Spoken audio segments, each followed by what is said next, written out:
shows. Okay, it's recording now. Is this okay? Okay, yes, because I wasn't sure if it was on my end. Okay, cool. Awesome. I think we are ready. Yay. All right. Okay. Afternoon, everyone. Thank you so much for joining us for another podcast, another episode of Mental Matters. I'm Kimberly. I'm with Psyche, and today we're joined by Kopano, who's going to be the Tux FM presenters, as you guys know, with us with Mental Matters. And our special guest today is Dr. Coetze. So just a quick introduction to who Dr. Coetze is, so you guys can familiarize yourself with who's going to be speaking to us on today's topic. Dr. Coetze has been a lecturer at Sefahumagato and at the University of Johannesburg, and is now a lecturer at the Department of Psychology here at Tux since 2010. She has obtained her PhD in psychology, and her research interest involves the study of psychophysiology of adults and adolescents in terms of their well-being. She is currently the only psychologist at UP who is a member of the neuroscience group of UP's Institutes for Cellular and Molecular Medicine. Welcome. Thank you so much, Dr. Coetze, for joining us. Thank you, girls. I appreciate being here. Before we get in, I think our question we're asking all of our experts first is, how are you feeling today? And yeah, where are you at? I'm fine. I think, like most of the students, very tired. My postgrad students, and I'm speaking about the students I supervise, they very often surprised when I sent out an email stating I'm going to take leave because I'm tired, and then they realize, but wow, lecturers also get tired. But yes, I'm tired, but I'm in a good space. And yeah, busy finalizing some stuff, because when you guys go on a break next week, I also intend to take a break. That's good. We absolutely love that. That's important. I think it's a very valid point that you raised, Dr. Coetze, about being tired. Now, just to sort of, I guess, take us from, or take us into what we're here for today, I just wanted to ask, how does, uncertainty and sort of the lack of not knowing what's going on around you and how it affects you, how does that sort of play into your mental psyche? So how you go through your days, does it in essence make every day a little more difficult than normal day would be? And how is that sort of affecting not just lecturers, but students, people in, working jobs and so forth? I don't want to go into a whole theoretical thing here, but it's interesting to note you have mentioned something very important, and it's this whole thing about uncertainty. And if you look at what anxiety is, anxiety is defined as uncertainty and being worried about what the future holds. So what we see now is, with the anxiety caused by the lockdown, the uncertainty, sorry for that Freudian slip, but with the uncertainty caused by the lockdown, we have increases in anxiety. And anxiety has both a physiological and a psychological side to it. So your brain actually experiences an imbalance when you become anxious, and that imbalance leads to depression, because anxiety and depression has a positive relationship. So then automatically with the depression comes what most people experience now as tiredness. I just want to point out here that the SA Depression and Anxiety Group has informed us that they have seen a significant spike in people phoning them with regards to anxiety and depression ever since the lockdown has started. And most of these people aren't people who has had trouble with anxiety and depression before. Wow, that's insane. Sure. Did mention, Coetze, that there are sort of like neurological and physiological, aspects to it. Could you please explain that? Because I know for most people, they learn about depression and anxiety and all types of mental illnesses off the internet and so forth. Do these form a part of neurological problems, psychological problems, or do these actually work together hand in hand a lot? I wish you were in my psychophysiology class, because if I psychology, people see them as two separate processes, but actually they are intertwined processes.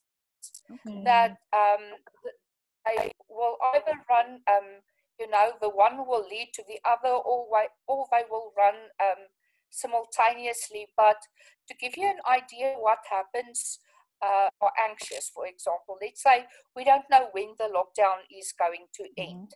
So you sit at home, you're tired, you're worried about how you're going to deal with next semester's online teaching, etc.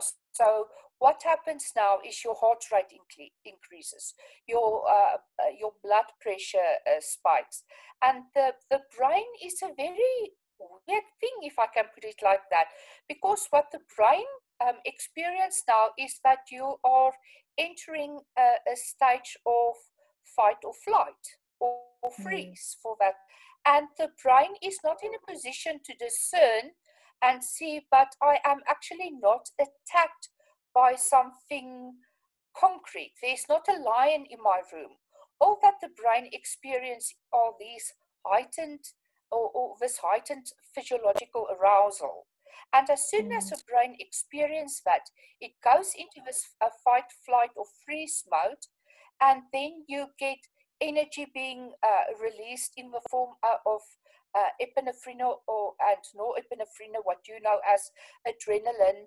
And then, because we aren't going anywhere, you can't really do something about the situation. You are basically stuck in lockdown. So every day you're going through that process over and over and over again. So what the body, what happens to the body now is it realizes it can't escape from the stressor. But it doesn't tell itself, listen, I can't escape from the stressor, I need to adapt to this. So, it just goes on and on and on with this negative cycle of releasing the cortisol, which is the stress hormone, re-releasing epinephrine. And what happens in the end is that, for example, your adrenal glands, which is responsible for the release of adrenaline, they get fatigued. And that's why a lot of people refer to burnout as adrenal gland fatigue. And I think most of the students during this stage are experiencing adrenal gland fatigue because you are confronted with a stressor and you can't physically do anything about the stressor. There's no end in sight for the lockdown, so the body is continuously worrying. And also, as part of this worrying, what we see now is with this imbalance and sorry, I'm just trying to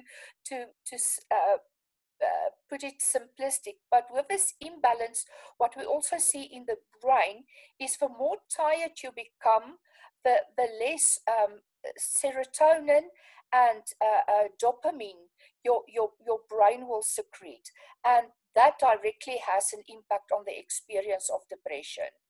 So as you can see, we call this a negative feedback loop, because you're stuck in a situation, you can't do anything about the situation, the body keeps on reacting to the situation, and because the body keeps on reacting to the situation, it ultimately leads to fatigue, psychologically and then physiologically.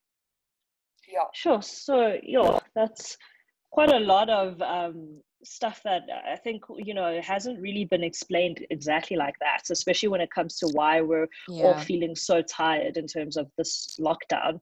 I just thought, maybe not seeing people is not motivating me enough, but that's actually making a lot of sense.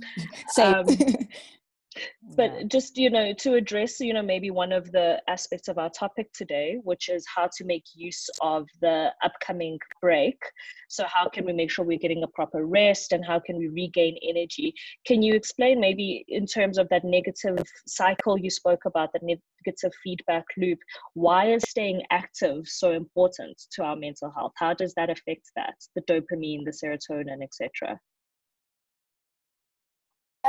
Kim, I want to come in here, and I want to build you a curveball, and I want to say, let's move first away from being active to look at how you can deal with a situation.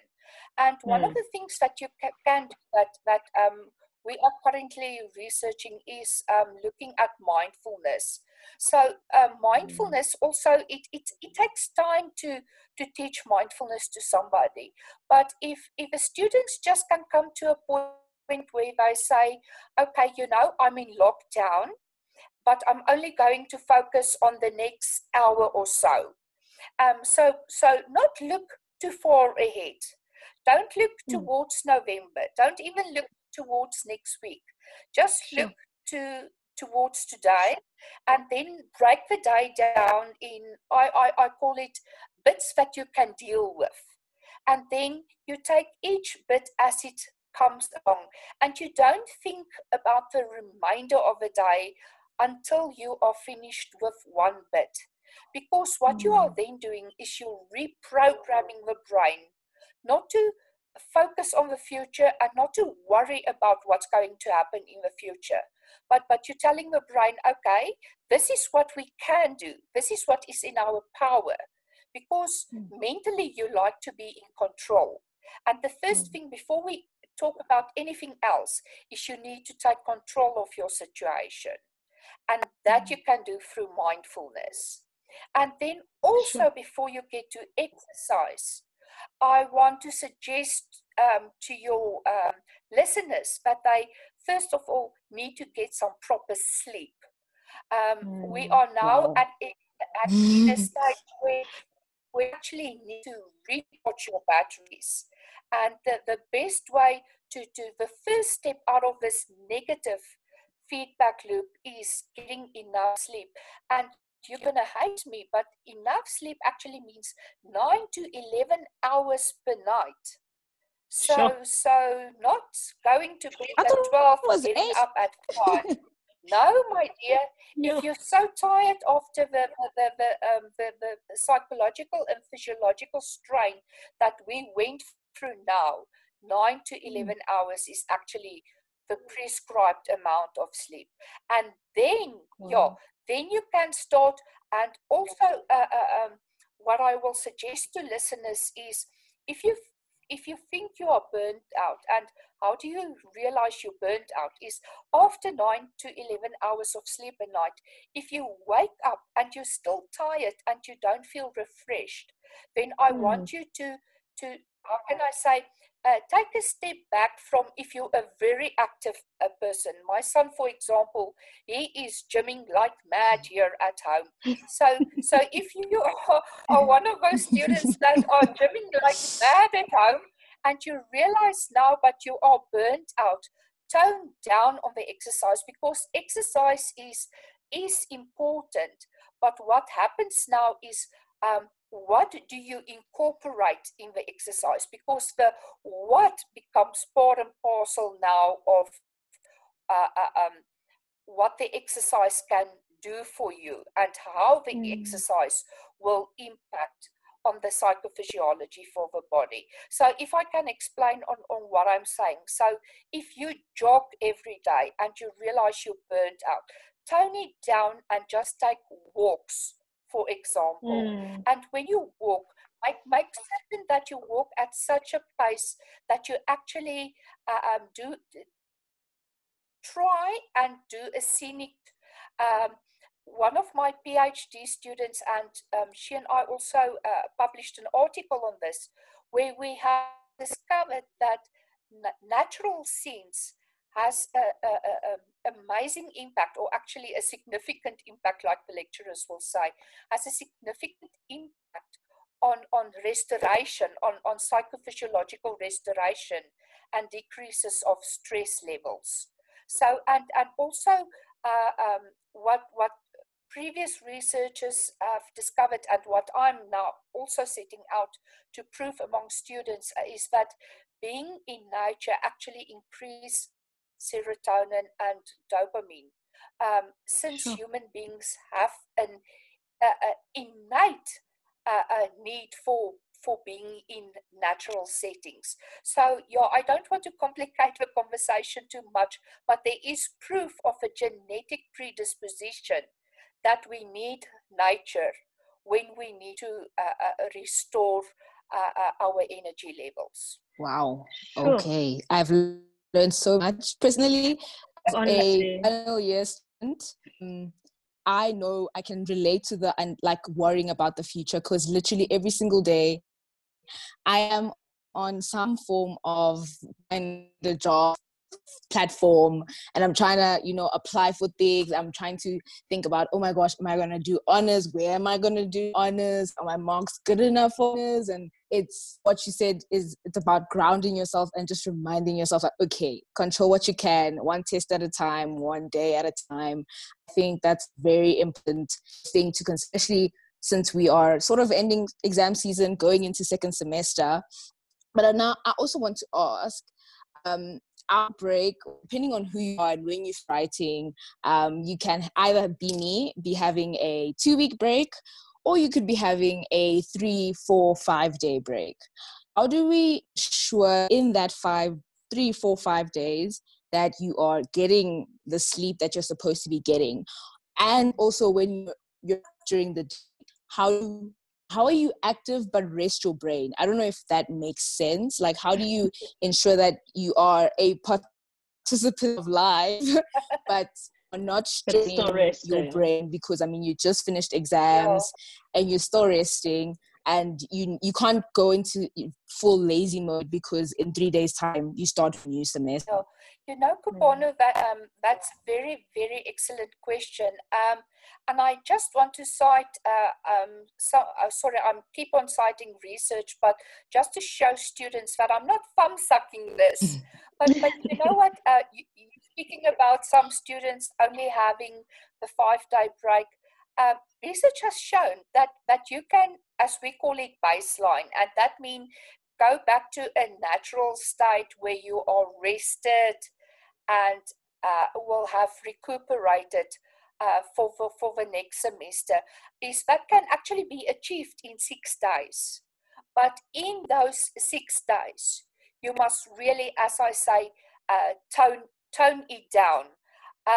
And to sort of contradict you, in that week, if you one of those unfortunate students or lecturers like me that only has a week to recuperate, what you do is completely tone it down in that week.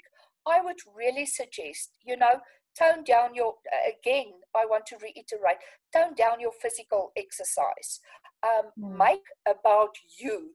Have so much, pack it with me time. I'm a parent myself, as you've heard, but we make the mistake as parents to teach you to be unselfish. And it's wrong. And your mothers and fathers are going to hate you for this. But it's wrong of us to teach you to be unselfish. You need to be selfish because you are the best person to take care of yourself. One thing that I've seen in my studies with psychophysiology is the best voice that you can listen to with regards to your body is your inner voice. And that inner voice will tell you what your body needs. And so many times, we have this perception of, but the inner voice, it's crap, I'm schizophrenic, I'm hearing voices, etc., etc. It is fine to slow down and to say, listen, my body is trying to tell me something. If you want to go for a 20-kilometer jog, and your body, you have to drag yourself out of bed, and your mind is actually screaming, no, I can't do this, and you even don't have energy to put on your clothes. Listen to your body and get back in bed and then sleep, because your inner that inner voice is telling you what it needs to recharge. I just want to, I don't want to scare your listeners, but something that my burnout research has discovered or uncovered is that a lot of people believe, and I want the listeners to make the distinction about being tired, you know, the usual tired, and then being burnt out. So burnt out, as I say, is when you have all that sleep in the evening or at night and you still can't get out of bed. Now, the scary thing, a lot of people, they go to their GPs, and people, please, I'm not contradicting your GP, but they go to the GP and the GP say, physical exercise will get you back on your feet and it will make you feel better. But what we've discovered, if you burned out, remember I associated, or I said to, or I told you that burnout is related to adrenal fatigue. So the adrenal glands aren't in position to actually produce adrenaline anymore. So now you go on a 20-kilometer run, and what you are doing is you are putting a huge amount of pressure on your adrenal glands, because in order to do that, those 20 Ks, you need a huge amount of energy, and your body can't produce that energy. So do you see, you're actually leading your body for energy.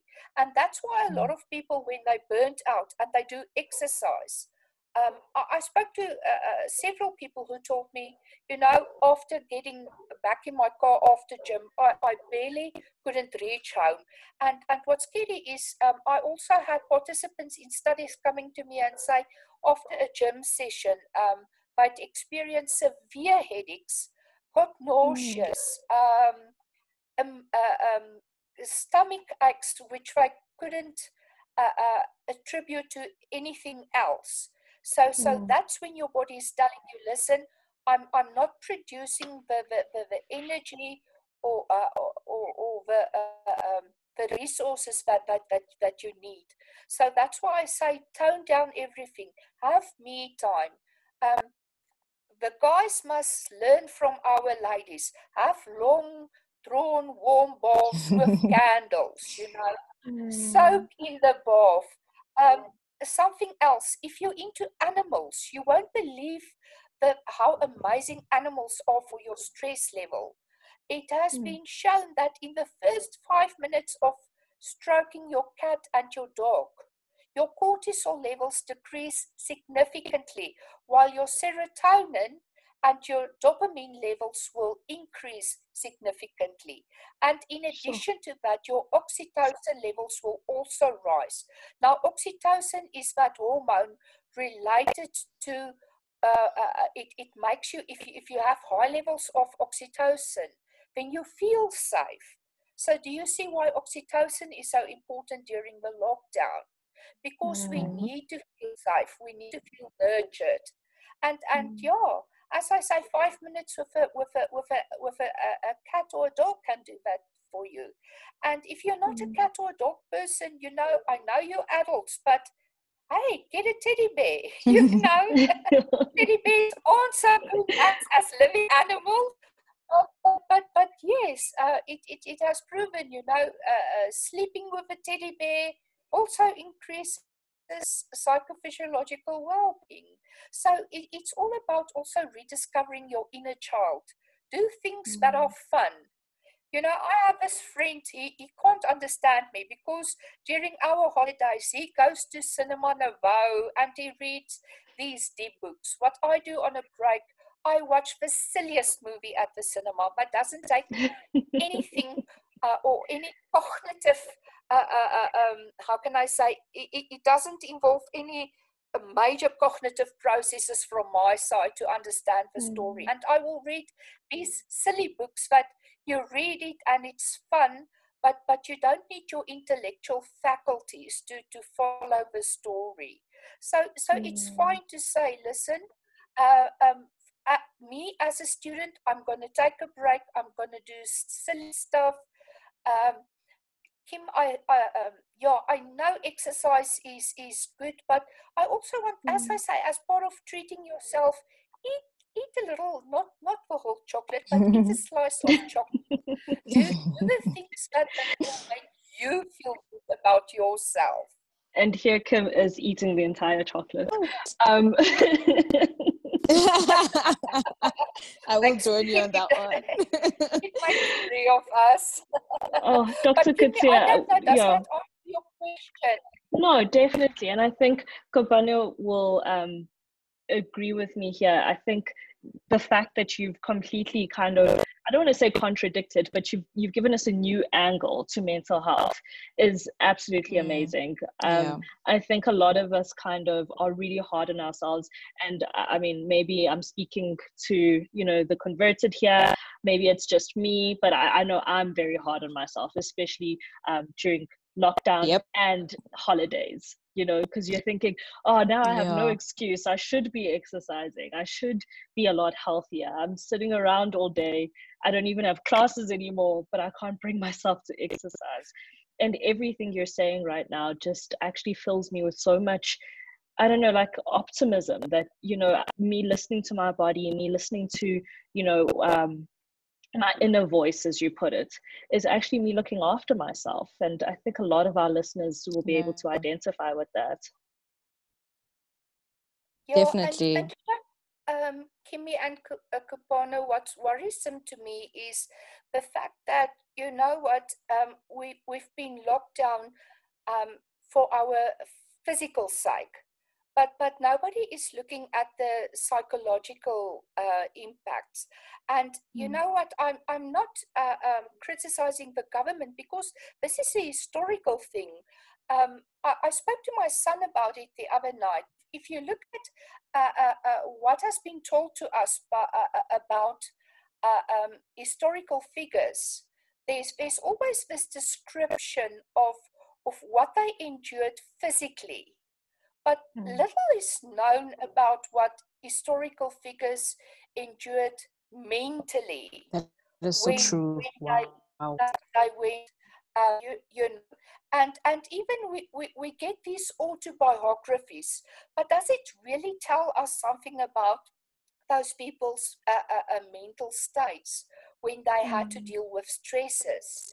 And that is cumbersome for me. Is like, we're living in the 21st century, and still people are not realizing the impact of stresses on the psychology of a body. And as I say, you can't look at the physiology without taking the psychology into account. Unfortunately, internationally, if you look at the huge attention that neuroscience is gaining now in the international arena, we will see that more and more researchers are starting to realize that you can't look at the physiology without the psychology, and you cannot look at the psychology without the physiology. And I also want to say to the listeners, there are various. I'm not I'm not a clinical psychologist. I'm not a therapist, but my research has shown that there are various forms of depression. You don't need to necessarily suffer from depression to experience depression in this time. So what I'm trying to say is, you can be depressed about, or can get depressed about, what is happening now to you. Sure. And it's not clinical depression per se. Wow. Dr. Coetze, I'm rambling. Really, no, it's okay. I've really learned a lot from you. From my side, I don't have any other questions. I don't know if Kim has any others, but I think we've pretty much learned how it's the small things. It's the everyday little bath. It's the painting your nails. It's the waking up, watching the sunset, or watching the sunrise, or just the small things in our lives that can help our psyche and our ability to just rest and be okay. So I think from my side, thank you for that, because I'll use the small things to my It's a pleasure. And if I can add some silly exercises to that, hug yourself. hugging yourself. A lot of students, yeah, there you go. A lot of students laugh at me if I say hug themselves, but hugging yourself also releases oxytocin. Then, if you go really with exercise, dance. Dance is excellent exercise, and it also lead to increased levels of serotonin, dopamine. Yeah. So it's all about having fun. Sorry, as you can hear, my fur baby is barking in the background.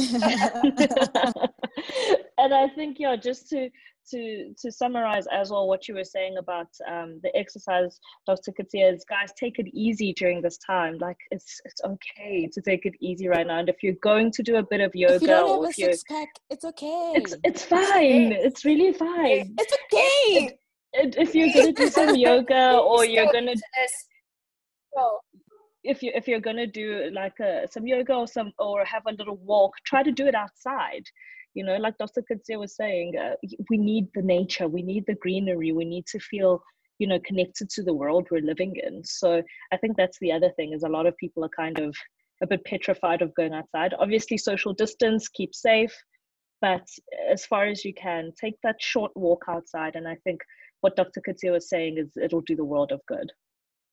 So yeah, Dr. Coetze, thank you so much for being with us today and for sharing all of your expertise.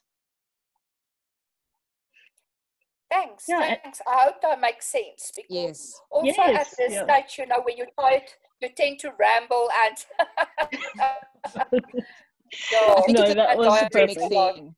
Like, I think academics in general love talking, but it's fine because you made sense, so it's all good. But remember, we miss standing in front of the door. That's also very true. It's so true. Okay, so I'm just gonna really miss your faces. Oh, we miss you guys too. Sorry, Kim. No. I was just gonna say, okay, so I'm just gonna wrap it up then in terms of mental matters. Thanks so much again for having us and for you actually being on the show. I'm going to stop the recording. Kopano, is that okay? All good.